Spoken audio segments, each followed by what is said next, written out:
नमस्ते दोस्तों, मेरे वीडियो को आप लोग कहाँ से देखते हैं? प्लीज़ लाइक कमेंट में बताइए, मुझे सपोर्ट करिए। मैं एक बात बताती हूँ। मैं किसी ऋषि मुनि से सुनी हूँ यूट्यूब में ही कि माँ बाप अपने बच्चे को कितने प्यार से पालते हैं, बड़े करते हैं, पढ़ाते लिखाते हैं, डॉक्टर इंजीनियर बनाते हैं, सारा कुछ करते हैं। मगर वही बेटा का जब शादी हो जाता है तो पूरा ही बदल जाता है। हम कहते हैं अगर बहू जितनी भी खराब आए, अगर बेटा सही हो तो माँ बाप को नहीं निकाला जा सकता है। मायके में अगर माँ बाप नहीं रहते हैं और भाभी जितनी भी गलत हो, अगर भाई अच्छा हो तो मायके किसी का नहीं छूटेगा। तो हम बोलते हैं एक माँ बाप का अपने बेटे को इतना लाड प्यार से बड़ा करता है। ख़ास करके बच्चे को जब चोट लगती है तो उसे गोद में उठा करके सहलाती है, कोई बात नहीं बेटा, आगे बढ़ो। हाँ, जब उस बीमार पड़ती है तो रात रात भर जग कर के उससे देखभाल करती है, उसके बाद में पढ़ाती लिखाती सारा कुछ करती है। फिर भी बेटा जब बड़ा हो जाता है तो क्यों ये वाला वर्ड बोलता है कि तुमने मेरे लिए क्या किया? क्या हर माँ बाप यही रिजेक्ट करता है? एक माँ बाप को क्या करना चाहिए? प्लीज़ लाइक कमेंट में बताइए, मुझे समझ में नहीं आता। क्योंकि आज सोचिए, आज जो मैं काम कर रही हूँ, लैट्रिन बाथरूम साफ़ करके अटेंडर का काम करती हूँ, पेशेंट बिस्तर में है, सारा काम करती हूँ, करके घर परिवार चला रही हूँ। सुनने को क्या मिलता है? मेरे लिए क्या करती, क्या की मेरे लिए? खैर, ये तो घर घर की कहानी है, मगर एक कहानी मैं बताती हूँ। कहानी नहीं है, हकीकत है। माँ, एक बेटा बहू, जो उनका एक पोता था, मैंने उनका बेटा बहुत प्यार करता था दादी से, मगर वो छुपके से जाकर के अपने माँ बाप को वृद्धाश्रम में छोड़ दिया। वृद्धाश्रम में छोड़ देने के बाद में वो लोग वापस चला आया। वो वहाँ पे वृद्धाश्रम के रूम में एक खिड़की थी। खिड़की के पास में दोनों वाइफ हस्बैंड बैठे रहते थे और बाहर की ओर देखते रहते थे। तो देखते देखते जो वहाँ का मैंने मालिक थे, वो जा कर के पूछे, माँ जी आप इस खिड़की के पास में क्या कर रही हो, क्या देख रही हो? तो बूढ़ी माता ने क्या जवाब दिया मालूम? उसने बोला, वो देखो मेरा पोता जा रहा, वो मेरा बेटा बहू जा रहा, वहाँ मेरा घर है, मैं उसे देख रहा हूँ। उसकी बातों से मैंने वो रोने लगा कि आखिर में गलती किसकी होती है?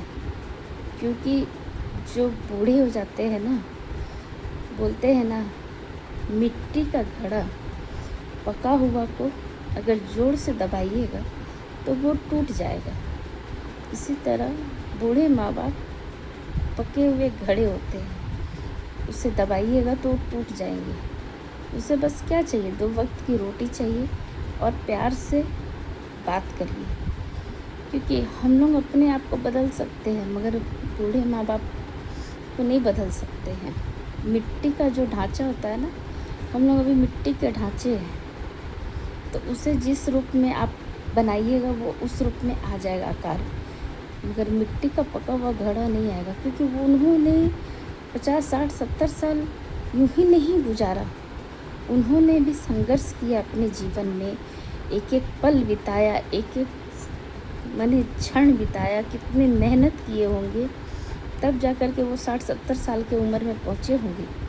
क्योंकि मैं भी अब 42-43 साल की हूँ, तो इस चीज़ को मैं अच्छी तरह समझ सकती हूँ। मैं तो कहती हूँ अगर मैं पाप की होंगी तो मैं सेवा कर रही हूँ, भगवान से ही बोलती हूँ कि अगर थोड़ा मोड़ा जो भी पाप की होंगी कि तो मेरा पाप धुल जाए भगवान, और 24 घंटा में मैं माफ़ी मांगती हूँ भगवान से कि मेरे मुँह से अगर कोई गलत वाणी निकला हो तो हमें क्षमा करिए। और सुबह उठ कर के मैं यही बोलती हूँ, भगवान मेरे मुख को बंद करके रखिएगा और अपने वाणी आप मेरे मुख से बोलिएगा, ताकि मेरे वाणी से किसी का हृदय ना दुखे। क्योंकि पेशेंट तो जानते हैं आप कैसा होता है, और इंसान का स्वाभाविक है कि कुछ भी काम करते करते थक जाता है। मैं भी थक जाती हूँ 24 घंटा में। अभी सोचिए 12, 1, 1:30 बजे सोऊंगी, फिर 3, 4 बजे, 5 बजे किसी भी समय उसको ज़रूरत पड़ेगा तो उठा के बैठा देती है, तो फिर सारा कुछ करना पड़ता है। पेशेंट के साथ मैंने रहने का मतलब है कि आप खुद एक पेशेंट बन जाते हैं। मैं आज सोचिए 2009 से कर रही हूँ ड्यूटी, और बाल बच्चे को पालन पोषण कर रही हूँ, सारा कुछ कर रही हूँ। और जैसा कि मैं बोली, इतना करने के बावजूद बस बच्चे लोग एक ही शब्द बोलते हैं, तुम क्या की। मैं नहीं, हर कोई का यही कहानी है। हर बच्चे अपने माँ बाप से यही पूछते हैं, मेरे लिए क्या की। मैं तो एक ही चीज़ बोलती हूँ, मैं कुछ नहीं की तुम लोगों के लिए।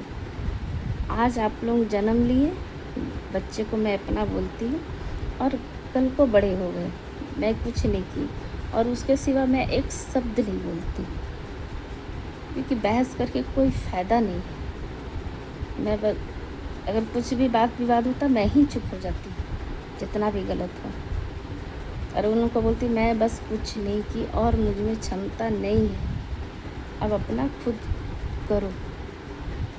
क्योंकि मैं थक गई, अकेले में रोती हूँ। मैंने सच्चा होते हुए भी बहुत दुखी हूँ।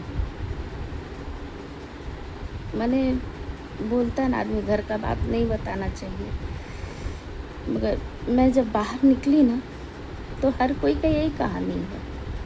हर कोई का, किसी के बेटे अच्छे नहीं है, किसी की बेटी अच्छी नहीं है, तो किसी का पति अच्छा नहीं है, तो किसी का।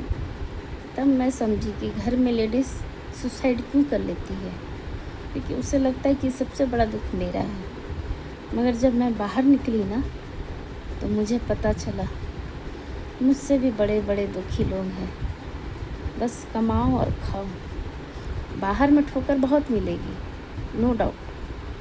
हर पल पल पे लोग ठोकर मारेंगे और ठगे, हर मोड़ पे आपको ठगेंगे, और इसको भाग्य का दोष दे दिया जाएगा। मुझे पता है कि मैं उस चीज़ से गुज़र रही हूँ, उस वक्त से गुजरी हूँ, बिना कसूर का आंसू बहाई हूँ। मैं आगे और बताऊँगी, बोले ना मेरे साथ क्या क्या हुआ है, मैं सब बताऊँगी, प्रूफ के साथ बताऊँगी। मेरी वीडियो को थोड़ी सी भी अगर अच्छी लगी हो तो प्लीज़ लाइक, कमेंट, शेयर कर दीजिए। धन्यवाद।